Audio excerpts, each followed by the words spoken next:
मेरे साथ ही गलत क्यों होता है? मैं सबका अच्छा करता हूं, फिर भी मेरे साथ ही बुरा होता है। मेरे दोस्त, अगर आपके मन में भी कभी ये सवाल आता है कि मेरे साथ ही बुरा क्यों होता है जबकि मैं सबका अच्छा करता हूं, तो यहाँ पर सबसे पहले जो समझने वाली बात है ना, वो ये है कि बुरा सबके साथ होता है। बुरा वक्त ही हमें असली सबक देता है। कभी कभी ऐसा होता है कि हमने किसी के साथ बहुत अच्छा किया और हमारे साथ बुरा हो गया, पर इसका मतलब ये नहीं है कि हम अच्छाई का साथ छोड़ दें।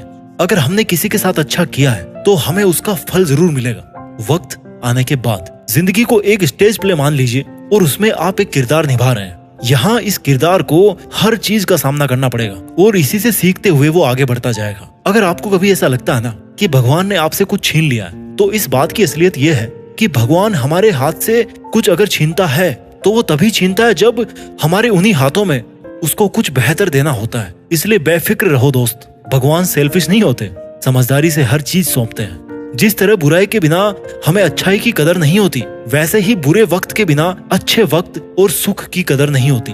एक चीज तो माननी पड़ेगी यार, everything happens for a reason.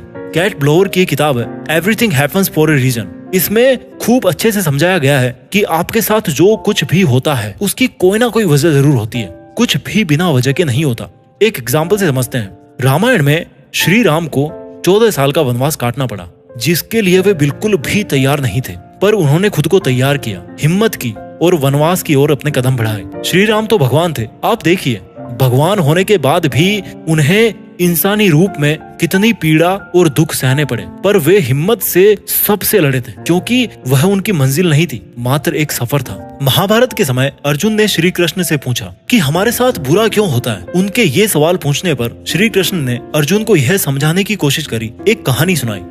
एक नगर में 2 युवक रहते थे। उनमें से एक आदमी ईमानदार व्यापारी था, जिसने कभी किसी के साथ बुरा नहीं किया और ना कभी गलत काम किया था। हमेशा सच्चाई के मार्ग पर वो चलता था, हमेशा निस्वार्थ भाव से दूसरों की वो मदद करता था। वहीं पर दूसरी ओर एक आदमी दुष्ट प्रवृत्ति का था, जो चोरी चाकरी करता था, लूट से अपना जीवन बिता रहा था। वो हमेशा से ही अधर्म के रास्ते पर चलता आया था। एक बार वो चोर मौका देख करके मंदिर में चोरी करने आया और धन की पोटली चुरा कर पुजारियों की नजरों से बच करके भाग गया। थोड़े समय के बाद वहीं पर वो व्यापारी पूजा करने आया। लोगों ने समझा कि उसी व्यापारी ने धन चुराया है। सबने व्यापारी को खूब खरी खोटी सुनाई, उसका खूब अपमान हुआ। वहां से जब वो व्यापारी भाग रहा था तो बीच रास्ते में उसके साथ में एक दुर्घटना हो गई और छोटी सी उसको खरोंच भी आई। लेकिन एट द सेम टाइम क्या हुआ था, चोर को पैसों की भरी पोटली मिली, वो तो खुशी से पागल हो गया था। अब ये जो व्यापारी था, इसने क्या किया, घर जाकर के भगवान की जो सारी मूर्तियां थी इसके घर में, वो सब हटा दी और भगवान से नाराज होकर के अपनी लाइफ स्पेंड करने लगा। समय बीतता रहा। कुछ समय के बाद में उन दोनों की मृत्यु हो गई। जब वो दोनों यमराज के पास में पहुंचे तो व्यापारी नाराज स्वर में यमराज से बोला, मैं तो सदैव ही अच्छे काम करता था, जिसके बदले मुझे अपमान और दर्द मिला, और इस अधर्म करने वाले दुष्ट को धन से भरी पोटली मिली। आखिर क्यों? मेरे में क्या कमी थी? मैंने किसका क्या बिगाड़ा था? मैंने तो अपनी जिंदगी में सबका अच्छा ही किया था। व्यापारी के इस सवाल पर यमराज बोले कि जिस दिन तुम्हारे साथ में वो घटना घटी थी ना, जब तुम दौड़ रहे थे वहां से और तुम्हें थोड़ी सी चोट भी लगी थी, वो कायदे से वो तुम्हारा आखिरी दिन होना था, क्योंकि तुम्हारी जिंदगी में उतने ही दिन लिखे थे। लेकिन तुम्हारे जो अच्छे कर्म थे ना पास्ट के, उनकी वजह से तुम्हारी जो उस दिन की लिखी हुई जो मौत थी, वो केवल एक छोटी सी चोट में बदल के रह गई। और वहीं पर जो ये दुष्ट था ना, इसको अपने जीवन में राजयोग मिलने की संभावना थी, लेकिन इसके बुरे कर्मों के चलते वो जो इतना बड़ा राजयोग था, जो ये राजा बनने वाला था, वो केवल एक छोटी सी धन की पोटली में बदल के रह गया।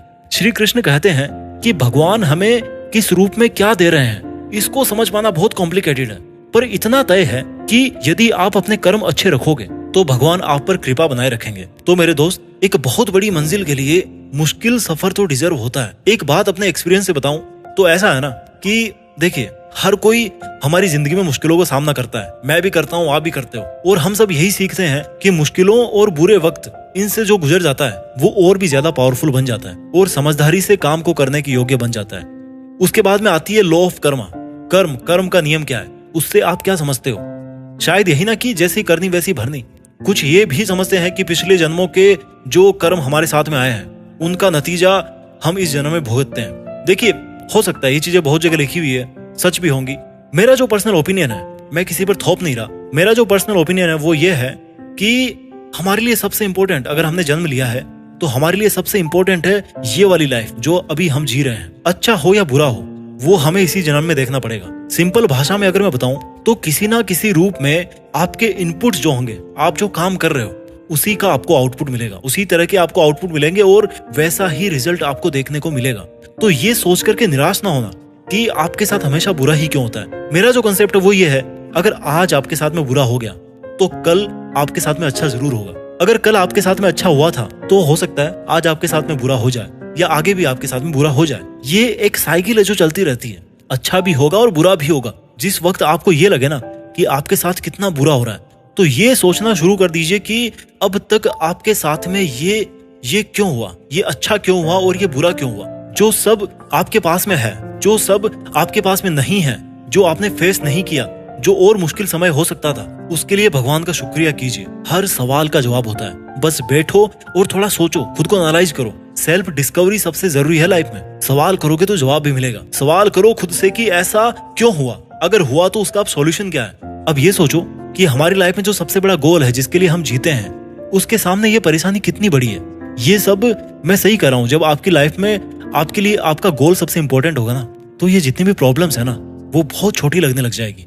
एक बात यार हमेशा याद रखना, कभी भी कोई भी तकलीफ हो, कोई भी मुश्किल हो, कोई भी परेशानी हो, खुद से बस केवल इतना बोलना कि यहीं तक सीमित नहीं रहना है। रात है तो दिन भी है, अंधेरा है तो उजाला भी आएगा। आई होप आपको वीडियो अच्छा लगा होगा। अपना ख्याल रखिए और आगे बढ़ते रहिए।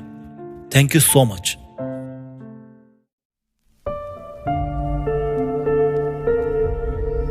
जीत फिक्स।